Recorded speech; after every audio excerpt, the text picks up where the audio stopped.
tempted.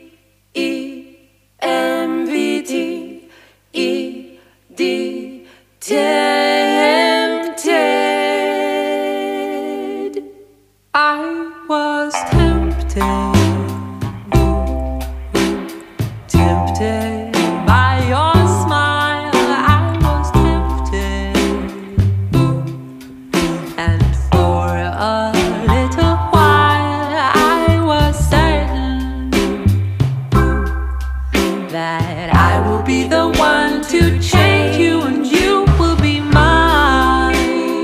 You will be mine. I was tempted,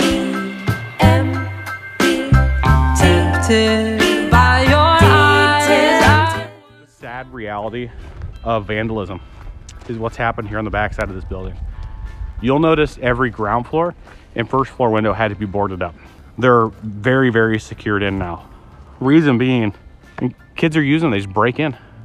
Ironically, there's cameras all through this backside. They just come over here, start ripping on boards. It doesn't matter whether or not we're gonna be here in 5 minutes. They think as long as they can get in for a second, it's enough time. I've never understood that, but you know, the reality is they come back here with slingshots. They come back here with just rocks off the ground and absolutely decimate these windows.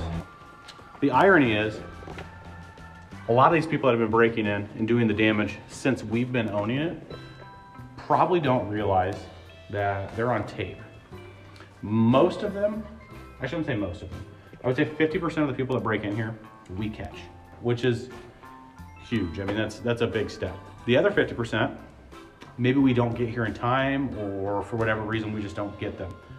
The great news is we have lots of pictures of people breaking in here. We've got interior, we've got exterior cameras surrounding this building, and I've got tons of pictures of people inside and out of this building that were not permitted to be here. So the jig's up. I guess it's time that people start owning up. If you know anybody, obviously feel free to drop a name in the comments section.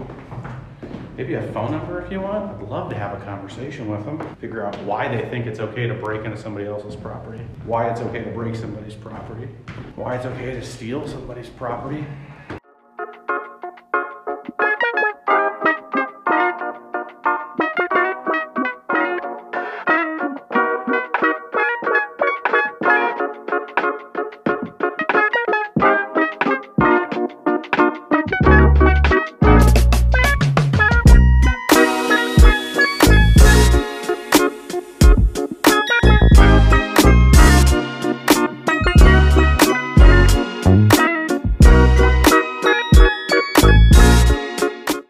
About being in abandoned buildings or something. Mm-hmm. I went away past them if they'd ever been to this place. They, No way. this building in the boiler room is extremely freaky.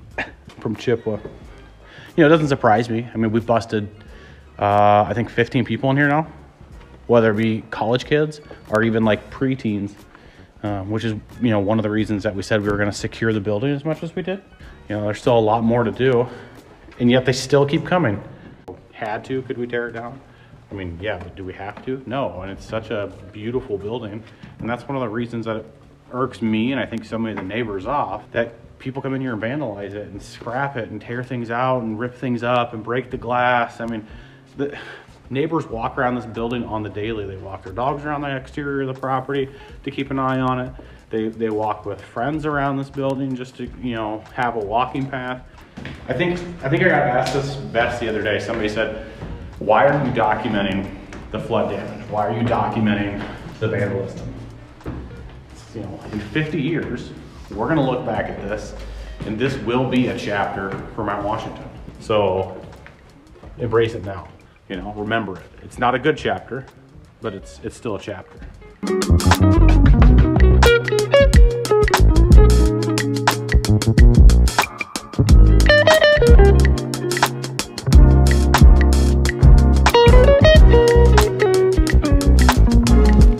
The cheapest spray paint there is. They're buying like field marking paint.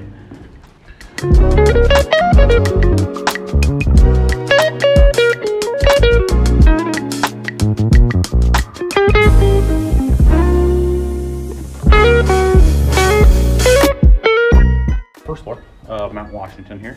Kind of just noticing how dark it is in here compared to the rest of the building. It's kind of weird, but then again, you think about the fact that most of the north windows have been broken now by vandals throwing rocks and all sorts of things in here. You know, it's unfortunate. So a lot of the windows had to be boarded up to maintain security and things like that, but you know, something we have to deal with. We toy with them quite frequently just to mess with them. But this is a red string. It runs up one of the stairwells. It would have gone to the roof until we decided to lock the roof up. Now it's not accessible anymore.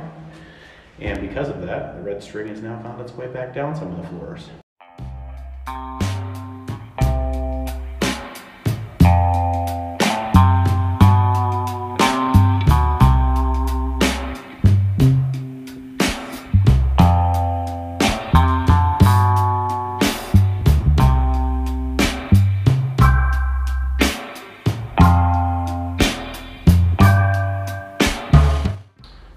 I'm glad that it's getting taken care of.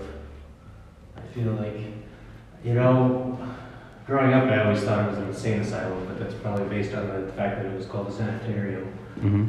But, you know, to know that it was for TB and then eventually phased into a nursing home, basically people spent, you know, the final chapters of their life. And I just feel like the disrespect that's happened in this building kind of, you know, for the people that lived here and for the building itself. And it's nice to see that something's bringing life back to it. Yeah. And that's what makes me the happiest, I guess. It's sad, like, it's like the building is going through its final stages of life. And it's such a big part of this neighborhood. Yeah. You know, there's so little in this neighborhood that isn't just plain residential.